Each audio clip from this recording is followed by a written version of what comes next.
कि आज हम सभी को यहाँ पे एकत्रित क्यों होना पड़ा। आप सभी ने देखा होगा कि कुछ दिन पहले आपके गांवों में बड़ी बड़ी मशीनें आई होगी, उन्होंने सर्वे करा। ये हमारे अधिकारी भी वहाँ आए होंगे, पटवारी आए होंगे, इन्होंने बोला होगा चल तड़वी पटेल कोटवाल थोड़ा घुमा के ला, तो इन्होंने पूरी जगह की नपती कर ली। इन्होंने क्या जमीन के अंदर क्या है ये देख लिया। हमारे आदिवासियों को बेघर करना चाहते हैं कुल मिला के। तो मेरा सरकार से और अधिकारियों से यह निवेदन है कि आदिवासियों को परेशान ना करें, उनकी जमीनों से ना हटाया जाए, क्योंकि अब हम सब पढ़े लिखे जा चुके हैं। आज हमारे जल जंगल जमीन की लड़ाई के लिए आज हम यहाँ पे एकत्रित हुए हैं और घर बैठे हुए हैं हमारे जो आदिवासी, उनको भी कहना चाहता हूँ कि अब सड़क पर आने का समय आ चुका है, क्योंकि ये हमको यहाँ से हटाना चाहते हैं। लेकिन हम ये कहना चाहते हैं कि आप कुछ भी कर लो, हम हमारी जमीन 1 इंच भी आपको नहीं देंगे, चाहे जान दे देंगे। मेरा ये सभी आदिवासी भाइयों से कहना चाहता हूं कि हम नाहरपुरा भांडा खेड़ा वहां से आते हैं, वहां भी कह रहे थे कि भाई हम आए, तो हमने कहा अभी आप रुको, अभी हम यहाँ के ब्लॉक के सभी आदिवासी बैठ के आज पंचायत कर रहे हैं, उसके बाद हम पूरे जिले को इकट्ठा करेंगे, तब आपको यहाँ आना है। हम पूरे देश में जितने भी आदिवासी हैं, हम सबको एक होना होगा, हमारे अधिकार के लिए लड़ना होगा, वरना ये क्या है, ये चाहते हैं कि आदिवासी को खत्म करना चाहते हैं। आज देश में हमारे आदिवासियों पे इतने अत्याचार हो रहे हैं, लेकिन कोई बोलने को तैयार नहीं है। मैंने कभी विधानसभा में किसी को आवाज उठाते हुए नहीं देखा, न लोकसभा में हमारे आदिवासियों के लिए आवाज उठाते हुए नहीं देखा।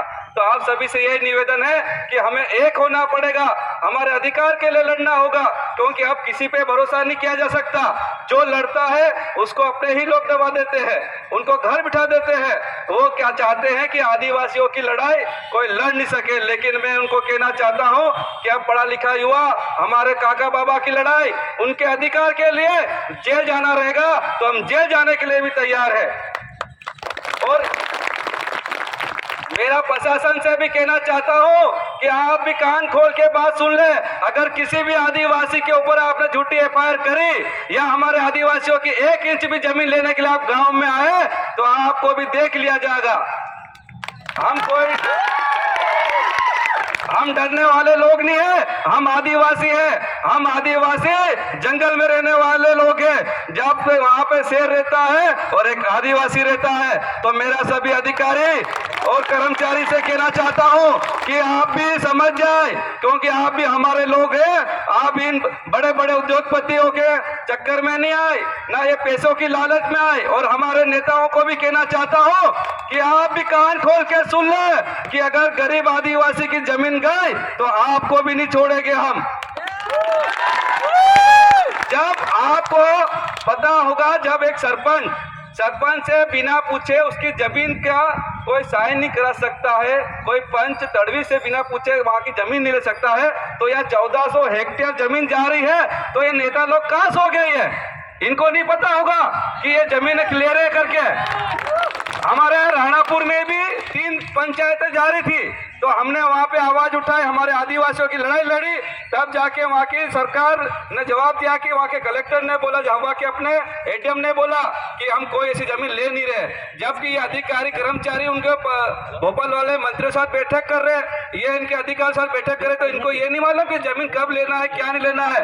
ये गुमराह करना बंद करे प्रशासन। हम कोई डरने वाले लोग नहीं है, हम पढ़े लिखे, हम भी देखते हैं कि ऑनलाइन पे गूगल पे बता रहा है कि झाबुआ और मेघनगर की जमीन ले ली गई है। तो क्या ये झूठ बोल रहा है क्या गूगल? और खाद्य मंत्रालय में ये आ गया है।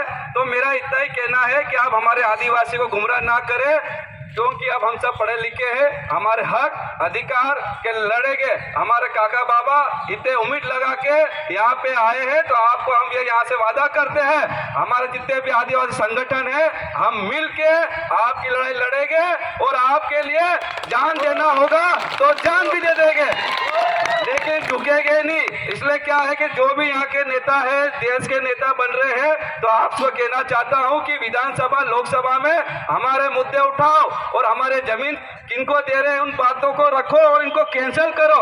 कि आप पैसे लेके बिकने वाले लोगों में से है लगता है। तो आप सभी आदिवासी भाइयों से यही कहना चाहता हूँ, हम सब एक है। जय जोहार, जय जोहार, जय आदिवासी। जय आदिवासी।